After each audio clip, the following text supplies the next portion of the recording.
Dans un instant, la vie des médias.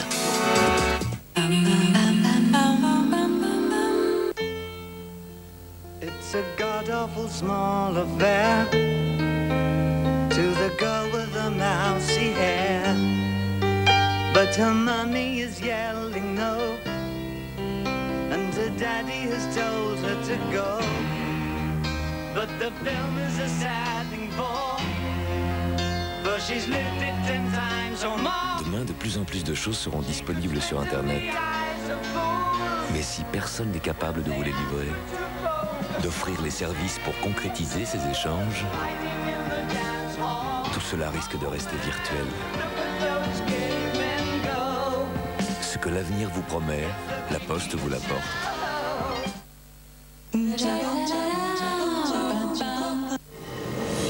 Attention, si vous aussi vous voulez gagner des millions, il ne vous reste que 2 jours pour participer à la première émission de l'année, samedi 17 mars.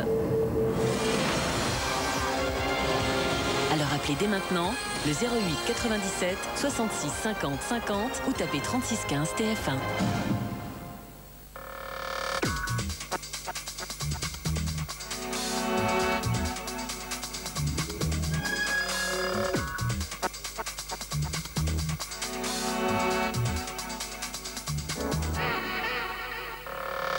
Au sommaire de la vie des médias, une interview de Patrick Faure, président de Renault Sport, et un dossier sur le financement du cinéma français avec Pierre Jolivet, Jean-Jacques Benex, Pascal Thomas et Alain Terzian.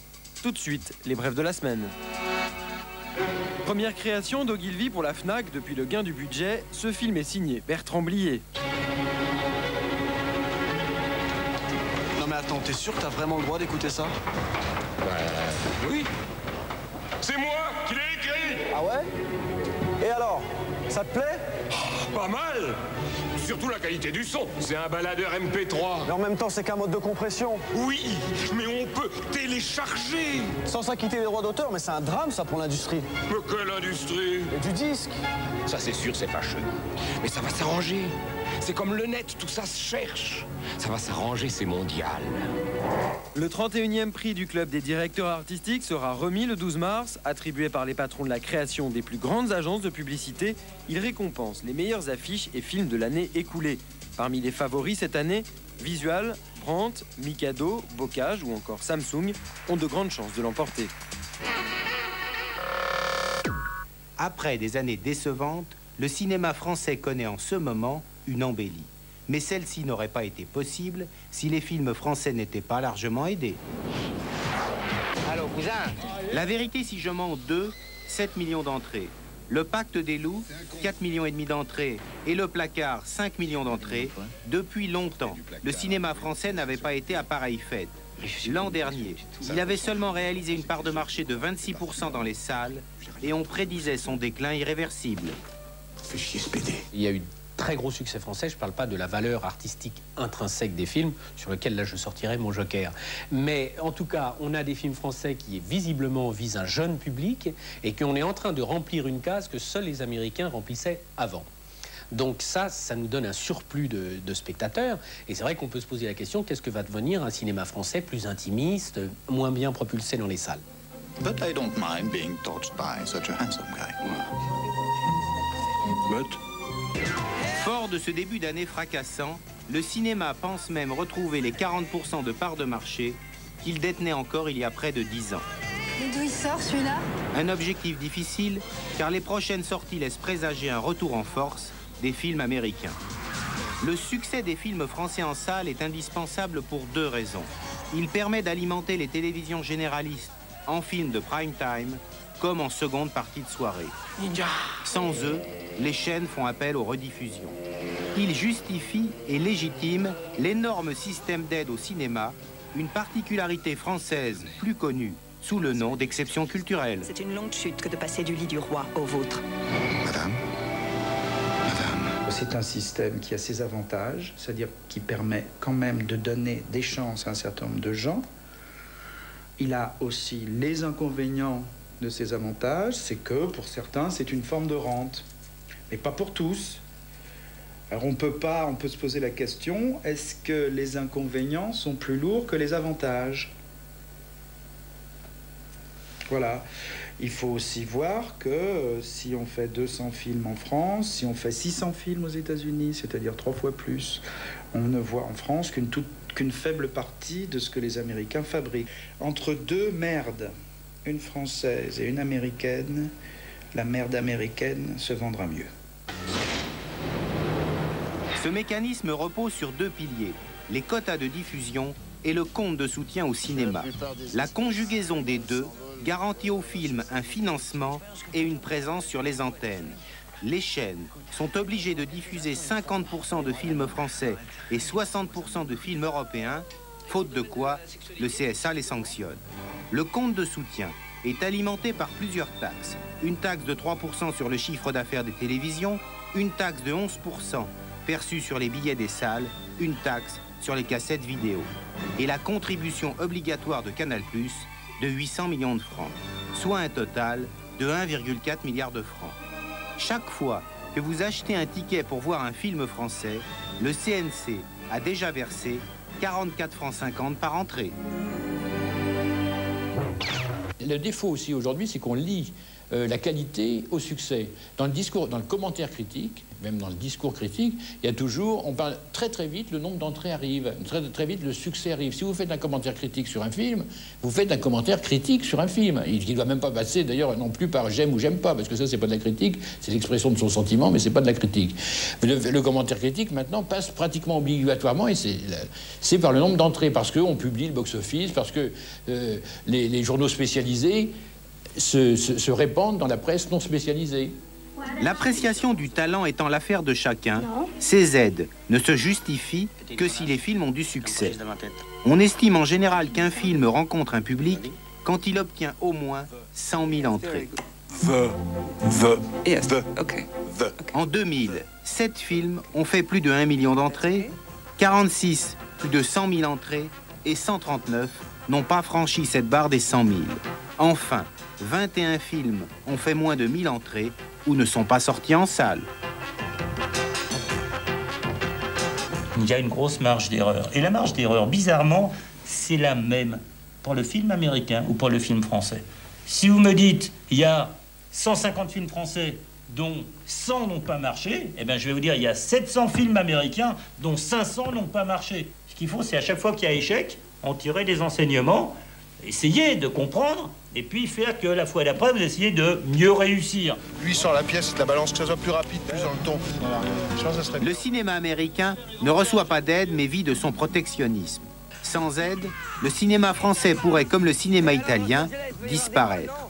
Le CNC ne doit pas se contenter du succès des films de cette année, car le versement des aides s'assimile trop souvent à une politique de saupoudrage. Un petit peu pour tous, sans prime au talent, ni au succès.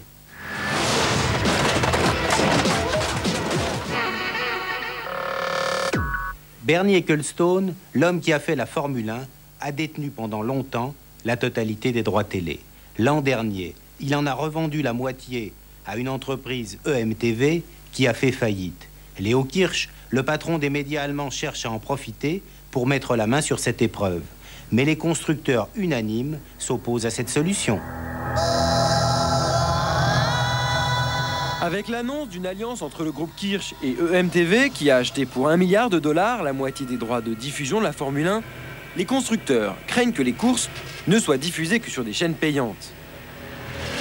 Leur intérêt est d'optimiser l'audience de la Formule 1 pour accroître la notoriété et les recettes de sponsoring. Le parrainage permet, grâce en grande partie à la télévision, de rentabiliser les investissements massifs dans le sport automobile et d'assurer aux propriétaires d'écuries une partie du contrôle économique des épreuves. Les constructeurs soutiennent Bernie Ecclestone, qui ne s'attendait peut-être pas, au moment de prendre sa retraite, à voir son entreprise tomber dans des mains qu'il n'avait pas choisies. Patrick Faure, président de Renault Sport, 6 fois champion du monde des constructeurs, nous donne son avis. Patrick Faure, bonjour. Bonjour. Comment interprétez-vous le combat actuel entre Bernie Ecclestone, le grand Manitou de la F1, et Léo Kirch, le magnat des médias allemands, pour contrôler les droits sportifs de la Formule 1? Il y a en ce moment une partie importante qui se déroule justement pour ce contrôle des droits sportifs. apparemment, je dis bien apparemment, parce que dans cet univers, tout est complexe, Monsieur Kirch détiendrait 75% de la société qui est propriétaire des droits sportifs de la Formule 1.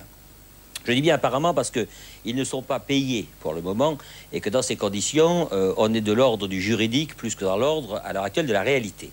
Alors ce que nous, constructeurs automobiles impliqués en Formule 1, avons dit, c'est qu'il n'était pas acceptable pour nous que ces droits sportifs soient propriété de M. Kirch et qu'ensuite la télévision payante retransmette la Formule 1. Parce que si nous sommes en Formule 1, c'est pour de la notoriété, c'est pas pour avoir quelques happy few qui regardent les courses tous les dimanches.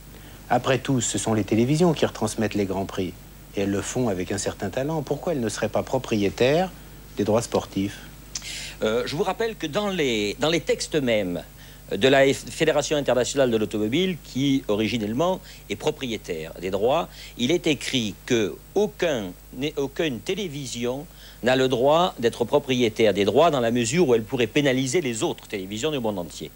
Et donc il y a là-dessus une volonté très très claire de la Fédération internationale de l'automobile que les Grands Prix soient retransmis partout, en direct, sur les télévisions non payantes. Et là-dessus, nous ne transigerons pas. Et pensez-vous que si un seul homme détient les droits de la Formule 1, la retransmission de ceux-ci dans le monde entier serait menacée? En tout cas, il y a un risque. À partir du moment où il est propriétaire de ses droits, il peut, dans tel ou tel pays, décider de telle ou telle politique, dans un autre pays, une autre politique. Et ça, c'est une chose qui, pour nous, est inacceptable, puisque nous ne sommes en Formule 1 que pour maximiser notre notoriété à tous, et que nous n'allons pas organiser un spectacle et le payer pour que M. Kirch gagne de l'argent. Nous avons beaucoup d'amitié et d'estime pour lui, mais ce n'est pas la raison pour laquelle nous sommes en Formule 1. Comme constructeur, êtes-vous prêt à engager une négociation avec Léo Kirch? Oui, tout à fait. D'ailleurs, c'est d'ailleurs, à mon avis, ce qui va se passer. Je pense que les principaux intéressés vont se mettre vite autour d'une table et négocier, parce que je pense qu'en réalité, on doit pouvoir assez rapidement trouver un terrain d'entente entre nous et que chacun y trouve son avantage. Quels sont les points sur lesquels vous ne transigerez pas? Le point crucial, au fond, nous en avons deux. Le premier, celui-là est absolument innégociable, c'est que la Formule 1 reste dans la totalité des pays retransmise sur des chaînes non payantes. Et le deuxième, alors, est plus complexe et plus technique pour nous, c'est nous voulons avoir dans l'avenir une influence plus importante que par le passé sur l'organisation commerciale de la Formule 1. Au fond, c'est nous qui faisons ce business. Il nous paraît normal d'avoir notre mot à dire en matière commerciale. Sûrement pas en matière sportive, puisque là, on se bat sur la piste, mais en matière commerciale, d'exploitation des droits et de leur développement, c'est nous qui faisons le business, c'est nous qui payons. Il nous semble normal que nous soyons associés à l'organisation de ce business. Mais les constructeurs doivent-ils toucher leur quote-part des droits sportifs? J'espère bien. D'une part, j'espère que ces droits vont croître, et d'autre part, j'espère que nous, qui en réalité supportons la quasi-totalité des dépenses, auront une partie des recettes plus importante que par le passé. Alors, à vous entendre, on pourrait imaginer que les constructeurs s'unissent pour s'opposer même à un tandem Ecclestone-Kirch. Non, parce que nous pensons que, au fond, la Formule 1 ne serait jamais devenue ce qu'elle est sans le travail exceptionnel qu'a accompli Bernie Ecclestone. C'est lui qui a fait ça, c'est lui qui l'a fait, mais il l'a fait lui-même et il l'a fait pour lui-même. Bon, disons que c'était une époque. Maintenant, et je crois qu'il en est le premier conscient, on change de siècle, on change d'univers, ça ne va plus être la Formule 1 une activité d'artisan de génie, en général britannique, avec l'exception Ferrari. Ça va devenir une bataille de grands constructeurs. Donc Bernie Ecclestone est bien conscient que si l'enfant qu'il a fait naître et qu'il a fait grandir doit maintenant, dans l'avenir, se développer encore, il faut qu'il le fasse avec nous, les grands constructeurs. Il en est tout à fait conscient. C'est la manière pour lui de pérenniser la Formule 1 et d'assurer son développement. Si vous n'obtenez pas gain de cause, les constructeurs comme vous, Renault ou Mercedes, sont prêts à aller jusqu'où? Nous l'avons dit tout à fait clairement, si nous n'obtenons pas gain de cause dans la négociation qui va s'ouvrir, nous sommes prêts à aller jusqu'à nous retirer de la Formule 1 et à créer avec Bernie Ecclestone un championnat dissident, différent, en liaison avec la Fédération internationale de l'automobile, ce qui veut dire qu'à ce moment-là, priver les grands constructeurs, ça ne vaut plus rien. Patrick Faure, merci. Merci.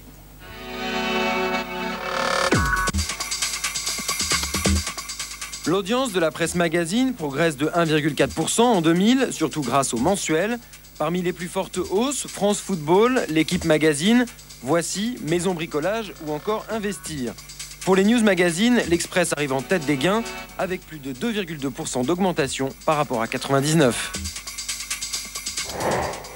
C'est J. Walter Thompson qui a été chargé de renouveler la signature de Lyon. Le dispositif de campagne débute par 3 affiches pleines d'humour. Réalisées par Vincent Dixon, le photographe des campagnes Perrier, elle résume de manière forte l'univers du produit. C'était La Vie des médias, merci de nous avoir suivis et à la semaine prochaine.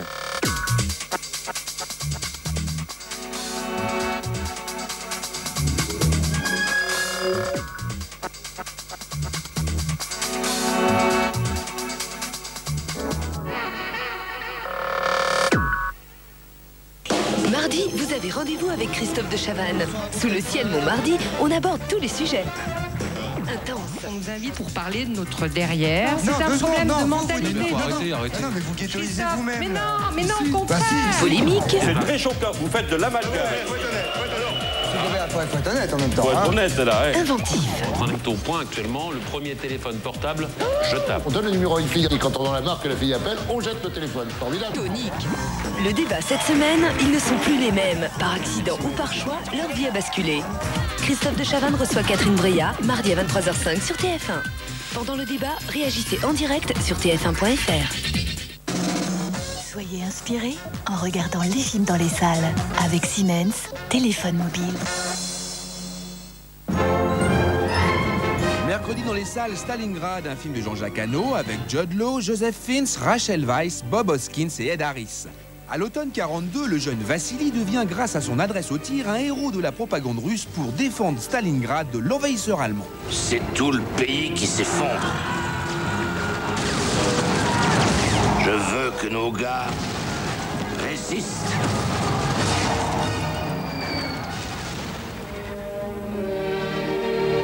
Ce qu'il nous faut, c'est des héros. T'en connais, toi, des héros ici? J'en connais un. Armé de son seul fusil, il a vite fait comprendre à l'envahisseur nazi qu'à partir d'ici, il ne peut plus que reculer. Vassili! J'ai vu la façon dont les gens te regardent. Le symbole que tu représentes est bien plus grand que toi. Le pays tout entier te regarde. Ces snipers démoralisent toute mon armée. Ils ont envoyé leur meilleur tireur. Apparemment, il est venu de Berlin pour t'arrêter. Comment comptez-vous vous y prendre pour trouver ce jeune russe? Je ferai en sorte que ce soit lui qui me trouve.